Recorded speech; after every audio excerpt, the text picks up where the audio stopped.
quelques idées simples de mon côté pour baliser un petit peu le débat. D'abord, ça a été dit, je le redis, monsieur l'ambassadeur d'Allemagne l'a très bien dit, au commencement de la construction européenne était la guerre, ou plus exactement la volonté d'un certain nombre d'Européens de faire en sorte que plus jamais n'éclate une guerre aussi effroyable que celle qui nous avait déchirés, détruits au XXe siècle. L'ambassadeur citait le cas de son grand-père. Son grand-père était à Verdun, le mien aussi, et donc ils se combattaient.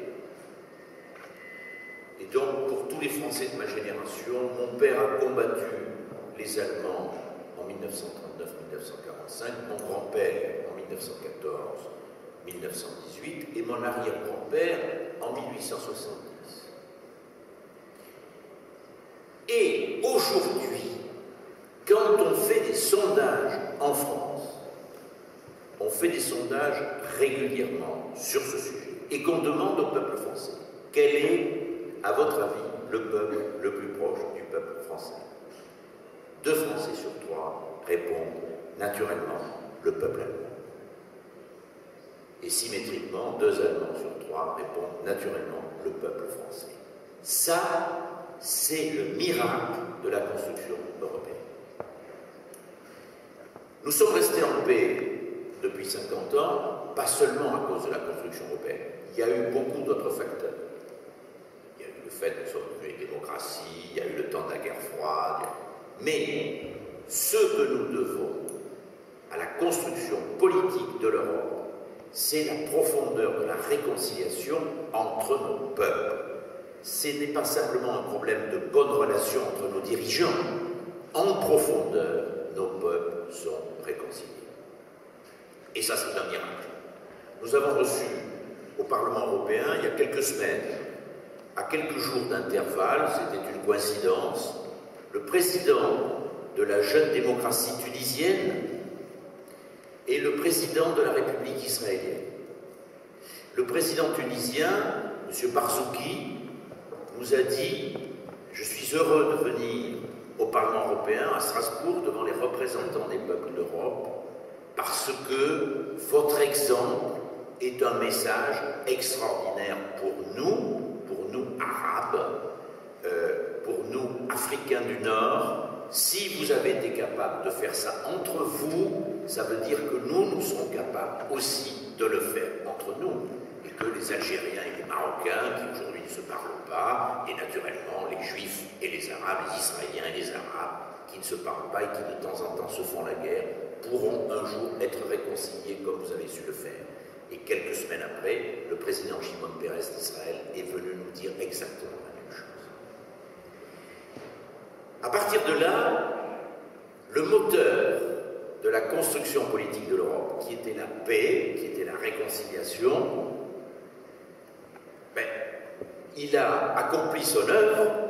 Nous sommes un demi-siècle après, nous sommes maintenant la vraie Europe, avec l'Europe centrale, avec la Slovaquie, avec les pays balkaniques. La Croatie va nous rejoindre le 1er juillet, les autres anciennes républiques yougoslaves vont nous rejoindre aussi. Nous avons besoin d'un autre moteur. La paix est faite, la réconciliation est faite. Et l'autre moteur tout naturel, c'est répondre ensemble aux défis du XXIe siècle. Nous sommes en paix, nous sommes réconciliés. Il n'y a aucune frontière, aucun contrôle entre Vienne et Bratislava. Donc, les relations entre nous, commerciales, culturelles, familiales, quand on regarde les statistiques, le nombre de mariages mixtes entre époux appartenant à des pays différents, le nombre le plus élevé, c'est entre la République tchèque et la Slovaquie. C'est magnifique. Vos pays ont divorcé politiquement, mais ils se remarient familialement. Et donc, dans cette Europe du XXIe siècle, Nous devons à la fois organiser la vie en commun, nous sommes réconciliés, nous faisons du commerce, nous faisons des échanges, nous vivons ensemble, et nous devons être unis et rassemblés pour faire face à la compétition économique et au-delà stratégique, et éventuellement parfois des menaces militaires venant du reste du monde, les pays émergents, les autres continents. C'est ça qui doit être aujourd'hui le moteur. Cette construction politique de l'Europe, elle n'est pas achevée. C'est une œuvre qui durera encore 10, 20, 30 ans. Pourquoi est-ce que c'est long? Pourquoi est-ce que c'est difficile? Parce que c'est original. Contrairement à ce que pensaient les premiers fondateurs, Jean Monnet, Robert Schuman, Konrad Adenauer qu'on a évoqué tout à l'heure, nous ne construisons pas les États-Unis d'Europe. Nous construisons quelque chose de différent. Parce que la Slovaquie, ça n'est pas le Texas. La France, ça n'est pas l'Oklahoma. L'Allemagne, ça n'est pas le Wyoming. Ce sont de vieilles nations, dont certaines sont indépendantes depuis très longtemps, cas de la France, dont d'autres sont unies indépendantes depuis un peu moins longtemps, l'Allemagne, et la Slovaquie a 20 ans d'indépendance seulement. Les vieilles nations ne veulent pas abandonner leur indépendance parce qu'elles sont vieilles, les jeunes nations ne veulent pas abandonner leur indépendance parce que leur indépendance est toute récente. Nous faisons l'Europe des nations. Et nous devons combiner les identités nationales, les indépendances nationales, les souverainetés nationales avec l'unité nécessaire pour vivre bien ensemble et pour agir efficacement dans le monde d'aujourd'hui. Nous sortons de la crise, ça a été évoqué notamment par Iveta Radičová. Commençons à sortir de la crise. Tous les pays n'en sont pas sortis. Qu'est-ce que la crise a montré? D'abord, on a vérifié que la communauté d'intérêt entre nos pays était maintenant tellement importante que la communauté de destin est réalisée. Nous avons la même monnaie, l'euro. L'euro est indestructible. Je prendrai une comparaison qui n'est pas très poétique, mais qui, je crois, illustre bien la situation. En fusionnant nos monnaies, nous avons fait une omelette. Quand vous avez fait une omelette, vous pouvez ne pas digérer l'omelette, mais vous ne pouvez pas récupérer les œufs. Et donc, l'euro s'est fait.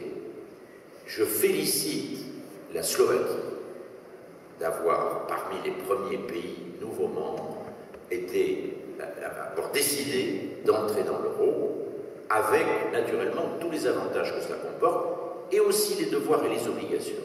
Et Iveta Radičová est particulièrement bien placée pour savoir quelles sont les conséquences politiques, quels sont les sacrifices nécessaires pour assurer la solidarité au sein de la zone euro. Et nous avons en France beaucoup d'admiration sur la manière dont la Slovaquie a su honorer les engagements au sein de la zone euro à un moment extrêmement difficile et où une décision politique forte était à prendre. Mais en même temps, la crise a montré qu'en face de cette communauté de destin, le modèle de solidarité européen n'était pas suffisant. Nous savons maintenant que tout événement, positif ou négatif, qui frappe un de nos pays, frappe tous les autres. Et nous avons donc l'obligation de réagir comme dans une famille. Si un des membres de la famille est victime d'un malheur dont il n'est pas responsable, les autres membres de la famille doivent venir à son secours. Ça, c'est la solidarité. Et ça, pour l'instant, c'est insuffisant en Europe. Alors, nous avons mis en place des premiers mécanismes de solidarité financière à travers le fonds de stabilité, le mécanisme de stabilité, le traité sur la stabilité budgétaire. Il faut le compléter par une véritable solidarité budgétaire, et c'est en ce moment même que nous négocions en entre les 27 gouvernements et le Parlement européen l'avenir du budget de l'Union européenne, du budget de la famille européenne. Et j'espère que d'ici la fin de ce semestre, nous arriverons à un accord pour compléter ce qui a été fait en matière financière par une véritable solidarité budgétaire. Dernier point dans ce propos introductif, le rôle de la France et de l'Allemagne, qui est le sujet de départ de notre rencontre. Pour des raisons qui tiennent à l'histoire, pour des raisons qui tiennent aux réalités économiques et politiques d'aujourd'hui, il est évident que la France et l'Allemagne sont des acteurs majeurs dans la famille européenne. Il faut bien comprendre le sens d'un accord franco-allemand, du fonctionnement du couple franco-allemand, du tandem franco-allemand, de la paire franco-allemande.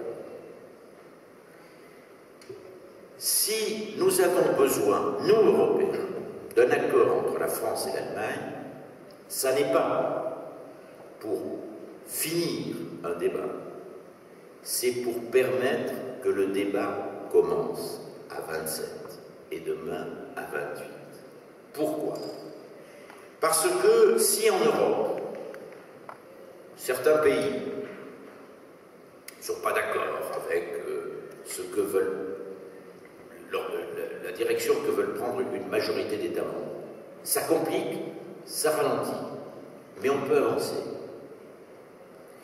Mais si en Europe, sur un sujet important, à un moment donné, la France et l'Allemagne ont des positions complètement différentes, alors l'Europe est bloquée, et à la limite, on pourrait avoir non pas une Europe, mais deux Europes.